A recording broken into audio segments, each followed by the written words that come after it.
ഹരേ ബ്രഹ്മാർപ്പണമസ്തു. എല്ലാവരും സുഖമായിട്ടിരിക്കണോ എന്നുള്ള ശുഭാപ്തി ചിന്തനത്തോടുകൂടി ഇന്നത്തെ ഒരു പ്രതിപാദ്യത്തിലേക്ക് ഏവരെയും സകർഷം സ്വാഗതം ചെയ്യുകയാണ്.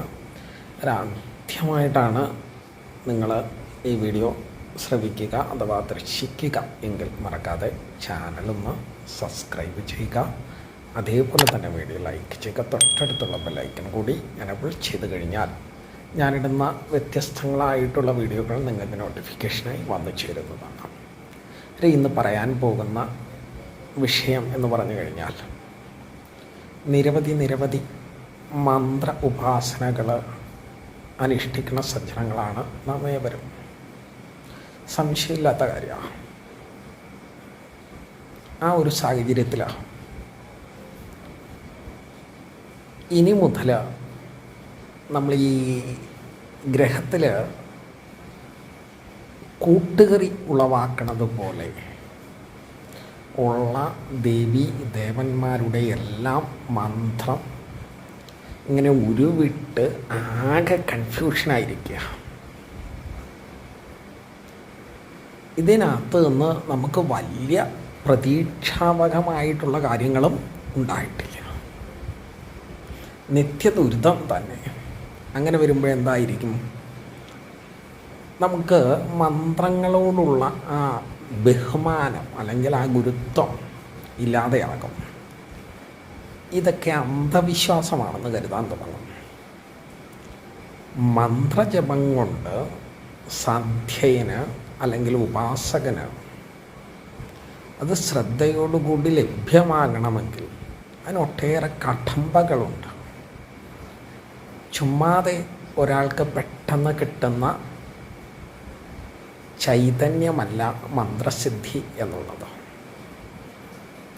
നമ്മൾ ജപിക്കണ രീതിക്ക് തന്നെ ഒട്ടേറെ ഘടകങ്ങളുണ്ട്.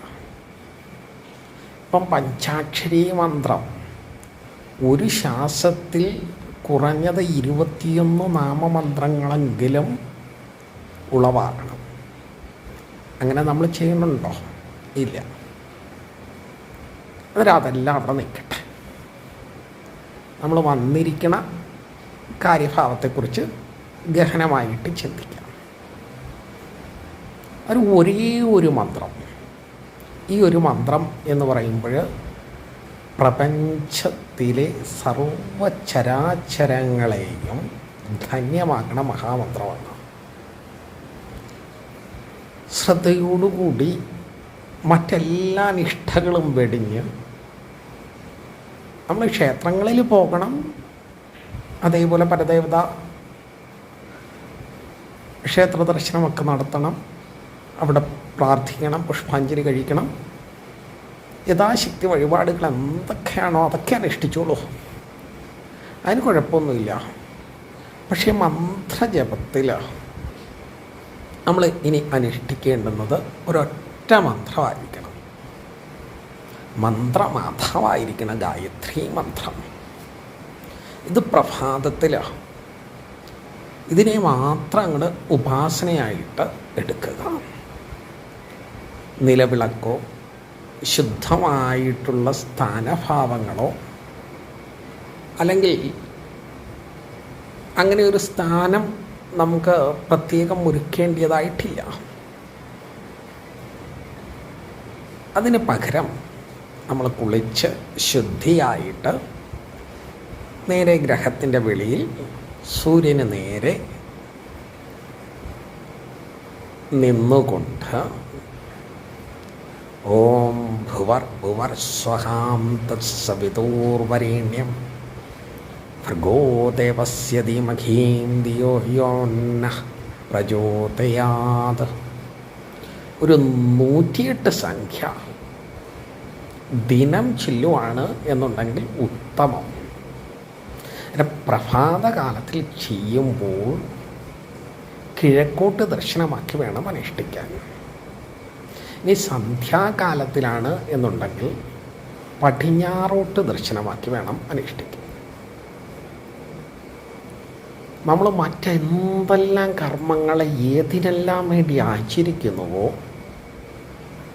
അതിനേക്കാളൊക്കെ ഇരട്ടി മൂല്യങ്ങളായിരിക്കും നമ്മളിലേക്ക് ഈ ഒരു സാധനയിലൂടെ.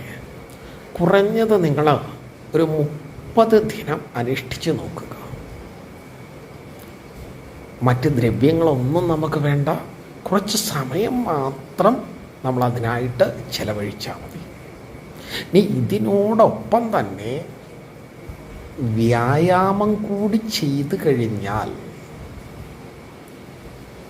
രോഗങ്ങൾ, ദുരിതങ്ങൾ ഒന്നും വന്നു ചേരുകയില്ല.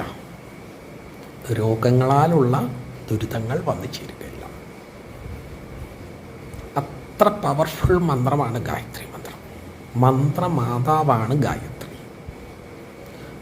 പ്രഭാതകാലത്തിൽ ഇനി മറ്റൊരു വഴി പറയുകയാണ്. അടുത്ത് നല്ല കുളങ്ങൾ അല്ലെങ്കിൽ ജലപാതങ്ങൾ ഉണ്ടെങ്കിൽ അവിടെ അങ്ങോട്ട് പോയി ആ ജലത്തിലിറങ്ങി നിന്നുകൊണ്ട് ഇതങ്ങോട്ട് അനുഷ്ഠിക്കുകയാണ് എന്നുണ്ടെങ്കിൽ ഏറ്റവും അത്യുത്തമമായിരിക്കും. ഇല്ല, നമുക്കതിനുള്ള വഴിയില്ല, നമ്മൾ കുളിച്ച് ശുദ്ധിയായി നേരെ സൂര്യനഭിമുഖമായി നിന്നുകൊണ്ട് ഈ മന്ത്രം 108 തവണ അങ്ങോട്ട് അനുഷ്ഠിച്ച് നോക്കുക. സ്വജീവിതത്തിൽ വന്നു ചേരുന്ന അനുഭവങ്ങൾ ഒരു ദിവസം കൊണ്ട് മാറ്റുവാൻ സാധ്യമല്ല. പക്ഷെ ഒരു ദിനം നമുക്ക് അസാധ്യമായതെന്തും സാധ്യമാകണ കർമ്മപഥത്തിലേക്ക് എത്തിച്ചേരുവാൻ സാധിക്കും. ഇത് സംശയമില്ലാത്ത കാര്യമാണ്. ഒന്ന് അനുഷ്ഠിച്ച് നോക്കിക്കോളൂ. എന്നിട്ട് അതിൻ്റെ വിശദ വിവരങ്ങൾ നമ്മുടെ ചാനലിൽ വ്യക്തമാക്കുക. അന്നേരം വീഡിയോ ഇഷ്ടമായി എന്നുണ്ടെങ്കിൽ മറക്കാതെ ചാനൽ സബ്സ്ക്രൈബ് ചെയ്യുക. അതേപോലെ തന്നെ വീഡിയോ ലൈക്ക് ചെയ്യുക. തൊട്ടടുത്തുള്ള ബെലൈക്കൺ കൂട്ടി എനേബിൾ ചെയ്ത് കഴിഞ്ഞാൽ ഞാനിടുന്ന വ്യത്യസ്തങ്ങളായിട്ടുള്ള മന്ത്ര, തന്ത്ര, ഉപാസനാ പദ്ധതികളെക്കുറിച്ചും ക്ഷേത്ര ഐതിഹ്യങ്ങളെക്കുറിച്ചും ഭാഗവത കഥാമൃതങ്ങളെക്കുറിച്ചും ഒക്കെയുള്ള വീഡിയോ നിങ്ങൾക്ക് അരികിൽ എത്തിച്ചേരുന്നതാണ്. മറക്കാതെ അനുഷ്ഠിക്കുമെന്നുള്ള ശുഭാപ്തി വിശ്വാസത്തോടു കൂടി മറ്റൊരു വീഡിയോയുമായി വരും വരെ ഏവർക്കും നന്ദി, നമസ്കാരം.